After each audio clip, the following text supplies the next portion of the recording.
to another episode of Pep Talk. I'm Rachel. And I'm Romel Llanes.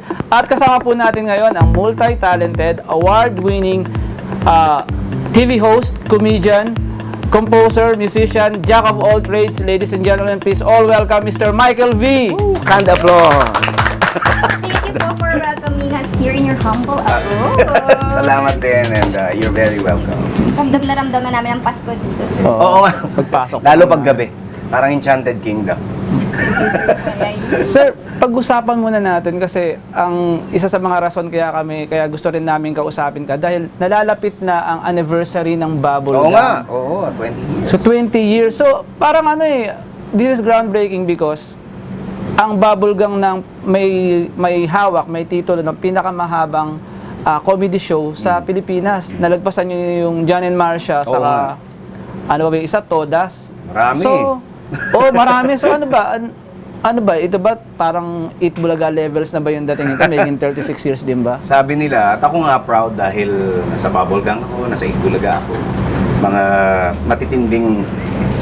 matitinding programa yan. Yung kasi, wala namang plano talaga nung una. Kaya lang nagtuloy-tuloy. Gustuhan ng audience namin. So parang ang choice namin tigil ba natin to o ituloy natin yung pagpapasaya sa mga tao? Kagaya siguro ng Itbulaga, choice namin talaga magpasaya ng mga tao. Ano pong sikreto ng staying power ng Ang Bubble Gang, nalilito ka na, no? Itbulaga, Bubble Gang. Gang. Hindi, ang Bubble Gang kasi reflection ng ng society. Kung ano yung nangyayari ngayon, yun yung pinipilit namin gawin. Yun yung pinipilit namin i-mirror. So, siguro natutuwa ang mga tao, mga audience, dahil nakikita nila yung mga sarili nila, nakikita nila yung mga nangyayari sa paligid nila na napapanood nila sa show namin. And bago pa yung Bubble Gang, hindi na kayo bago sa pagko-comedy kasi galing kayo ng Tropang Tumpo. Yes. Nung nag-shift po ba kayo from Tropang Tumpo hanggang to Bubble, nagkaroon po ba ng samaan ng loob before Sa mga dati?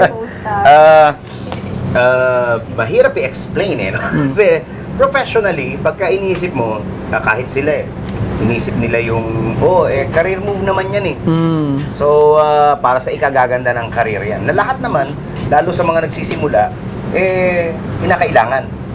Kaya lang, syempre, hindi may iwasan yung merong ibang sumamaan loob. Oo, tama. Gagawa ng paraan para ipakita yung sama ng loob nila. I'm sorry. At naramdaman namin yun, Ako kasi, nung nandun kayo sa Tropang Tumpo talaga ako Ganun chicken. Tapos nung nawala na kayo doon, tapos magkatapat pa kayo. Sumamarang loob mo. Oo.